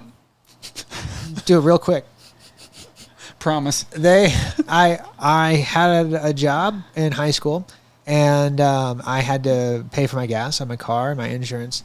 So I understand that that you need money for stuff. Yeah.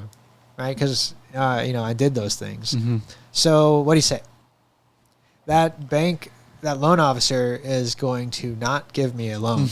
That's what, very quickly. Yeah. He's going to very quickly not give you a loan. In fact, if I went to the other bank, his competitor bank, and made them the same offer, they also wouldn't give me a loan. It's the only way that a bank would give a loan in that circumstance is if you made it impossible for me to declare a bankruptcy. And for me to be able to carry debt for the rest of my life. Right. That's the only way that they would make that loan. But that's not allowed because that's unethical. Yeah. Right. So that's what the government did. Right. So when federal money hit for what do you call it? Secondary education? Yeah. Higher education. I don't know, whatever the term is, college. When federal money came to college, all of a sudden, there was a giant pile of money, and all of the universities went grabbing for it. Yeah. And curriculums were inflated with silly classes. It became straight business. Business. And it became more about, I remember there was a university I almost went to because I was going to get a MacBook. No. Yeah. For being a student. Yeah. What? They just hand out MacBooks? Where's that at? That was in Oklahoma. Yeah. So. What, Oklahoma Christian? Yeah. And also because I was an underperforming high school student. Harding needs to hop on that. They can recruit some more people. Well. Free MacBook. At the end of the day, what that ended up causing was for the college's priority to get as much of that federal money to grow their business as possible, and less about making sure their students were actually there to learn. Now, it is, like I said, it's completely my fault that I went through and left less educated than I went in. I just shouldn't have been in college in the first place. It's probably the truth of the matter. I would agree with that for myself, too. I am where I am today, and I'm glad that I went through college. Yeah. But I was not appropriate as far as a student matching to college should be. And and I think that if the intention for a university was to educate, they would have known that. They would have said, you are definitely not here to learn right now, and we don't have time for that. I 100% agree and resonate with that with myself. Yeah. Like 100%. Yeah. And so the I'd say that the quality of an approach to education suffered for that. But then here's what the real kicker. Everybody is now college educated. So there is no way to make good on that plan with the bank. Yeah. Like, I'm not going to get a great job because I went to college. Yeah. Right? What's almost for sure is I'm not going to get a great job because I went to college. Mm-hmm. If I want that to happen, I'm going to have to get a master's or a PhD. Yeah. And Do you think that was also intentional? I have a theory that it was they were trying to build an elite demand status to push, because now you can get higher loans to go to master's programs. Yeah, and well, now they're trying to tell you have to do this, and it's even more expensive and more expensive. That might just be my I don't know if theory, I don't know if that was an intentional conspiracy, but I think that's a natural byproduct.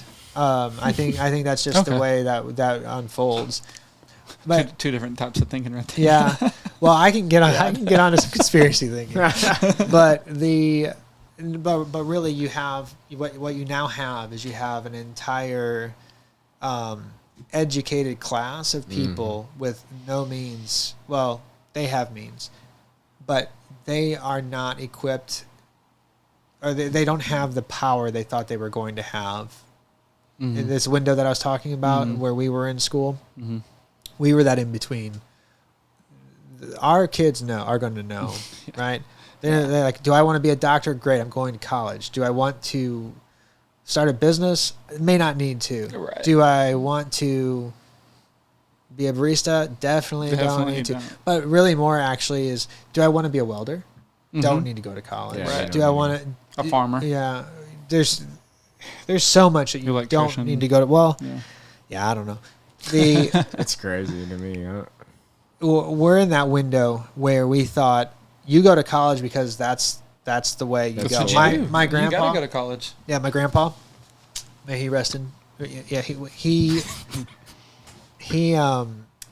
he told me over and over again, go to college for two reasons. One, even if you can't pay him back for it, they can't take your education away.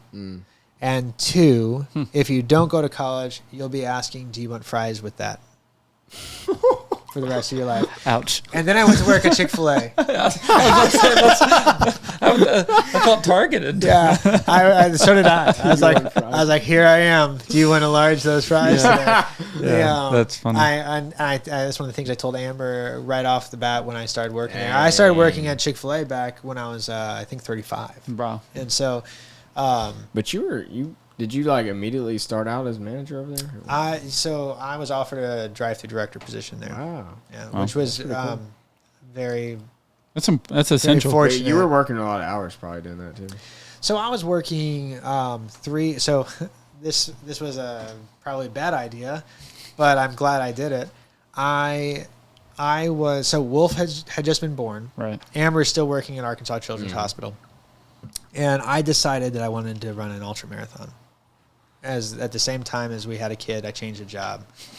And so naturally. I had to arrange my schedule to 11 a.m. to 11 p.m.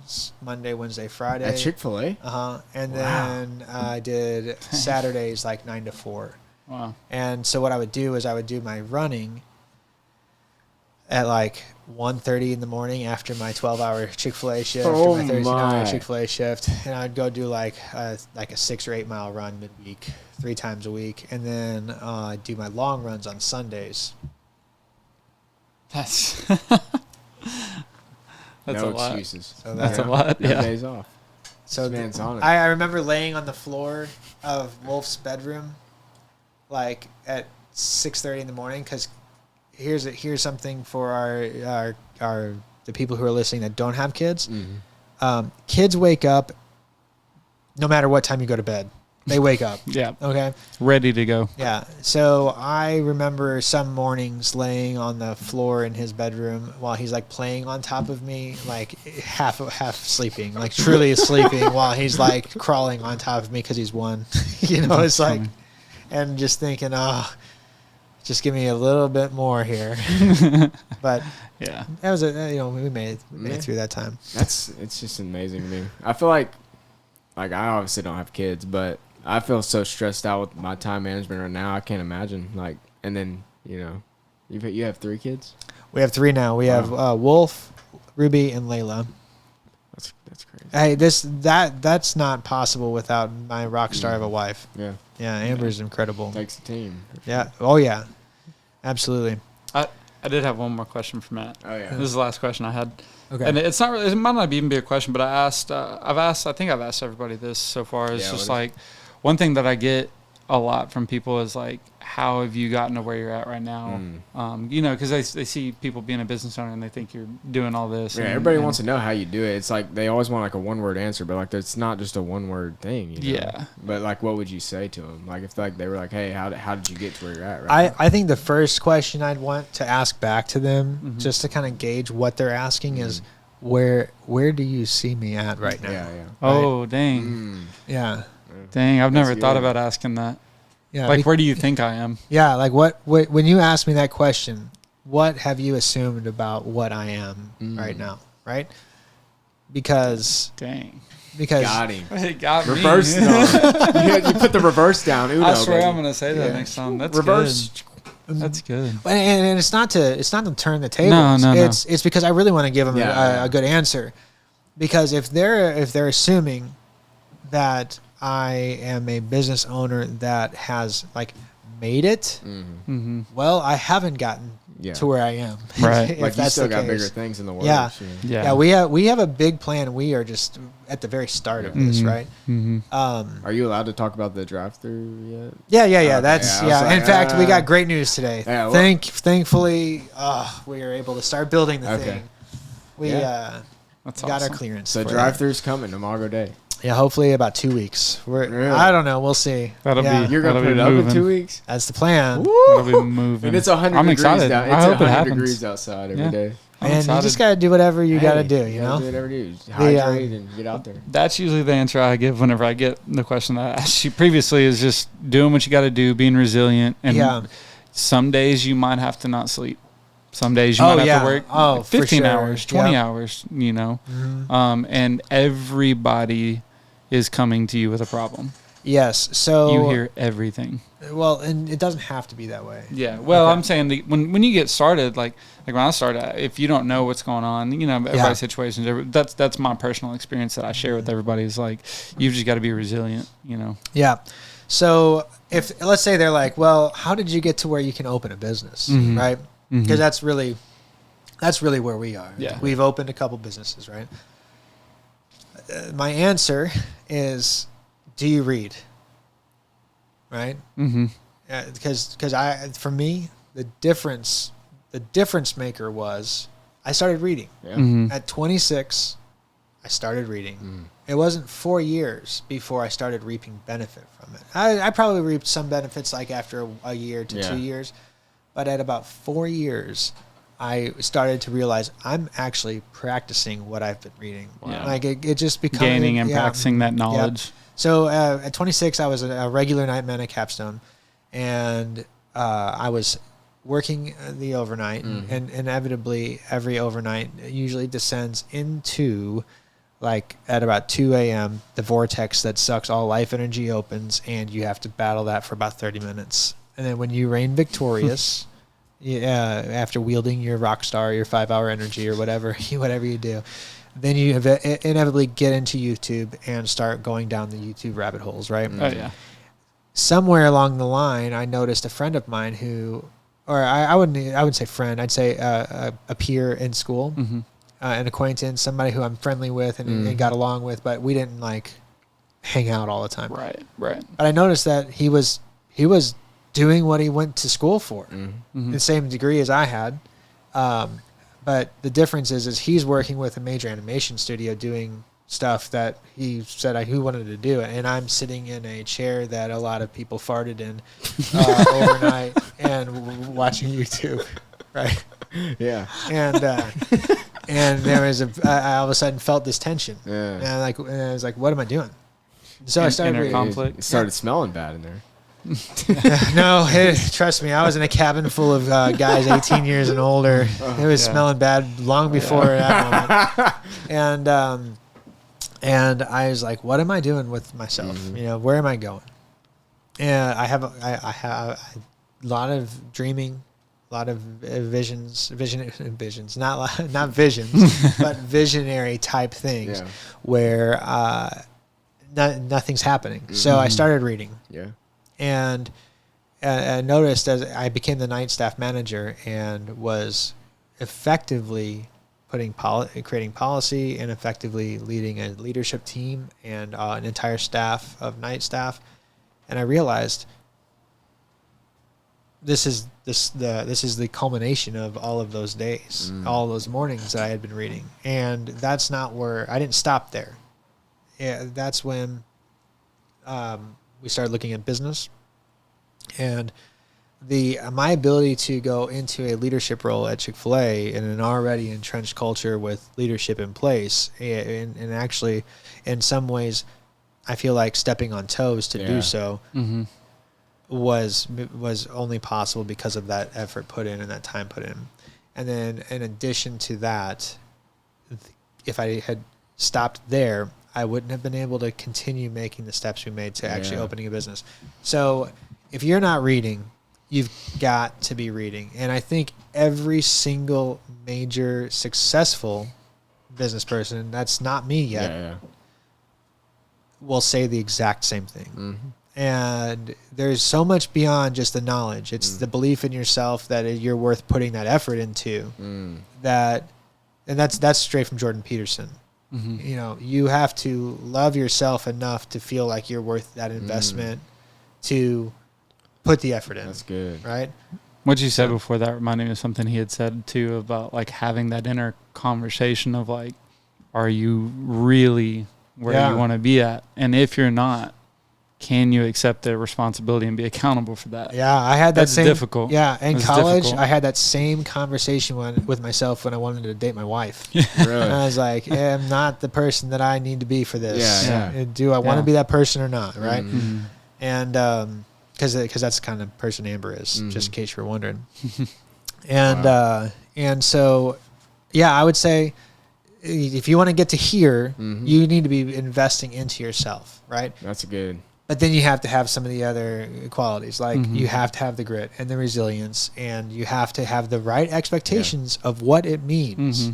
Because you sacrifice to make this work, and it's mostly unrecognized by anybody except the other people that bear the sacrifice with you. 100%. So like Amber, she knows the sacrifice. But most of our team members, no clue. They would never see it. I've had team members come in saying they wanted to be involved at that kind of a level, and as soon as it started to kind of become a sacrifice, adios. You give them 1%. Not you give even, them 1%. Ask them to take 1% of your sacrifice and take that on, and they're like, whoa, this isn't what I wanted. Yeah. If you want to identify as an entrepreneur, like truly, not the idea of being an entrepreneur. If you want to actually identify as an entrepreneur, there is so much that comes along with that. Yeah. It's actually something that you probably wouldn't want to brag about. I think if people are signaling that that they're an entrepreneur, I think that they are in love with the idea of it. And I think that the people who know what that means, there's nothing to brag about. Because what that means is they make life harder for people that they love. You know what I mean? Without exception. Without exception. And they also carry the belief of others on their shoulders, right? So it's a sexy concept, but it is a much different reality. Dang. That's so well said. I can't even. Yeah, really. That's why I wanted to ask his opinion on that. That's the best way to put it, really. I feel like. Now, don't get me wrong. When I'm driving my Cybertruck, but that's how we'll know when you've made it. Yeah, though, exactly. Right? Like those are two different conversations. We'll have to do a follow up. Maybe if you ever want just a quick response because somebody don't got time, you just be like, "Well, I'm not driving my Cybertruck yet." But I think I know what you're asking. When you see me in a Cybertruck, then ask me that question. I gained so much just from saying, "Where do you see me?" Yeah. This podcast was worth everything in it. Just our guy Zach over here is driving a nice a Cybertruck now. Everybody's asking about us. Anyways, this has been a really good episode. It's been almost 2 hours. So man, I did not set out for 2 hours tonight. Yeah. Well, he asked how long. I said 30 to about 45 an hour, 45 to an hour. Well, no, you said 30 to 45 minutes, and it's in text. Yes, I'm so sorry. I'm so sorry. Well, this is actually probably my fault more than it is anyone else's. Zach has baited our guest. Got him. Anyways, we thank you for coming on, and good luck with the next stages with the drive-through coming and everything else. Yeah. So there's a big plan ahead for. Oh yeah, we didn't get into the master plan, and we won't get into the secret plan. We can't get into the secret plan. There's a lot going on. I would have shared the master plan. Yeah. Well, maybe next time we'll get you on again when there's more stuff happening or something. Who knows? It's been good, but we appreciate you, man. Yeah, it was my pleasure.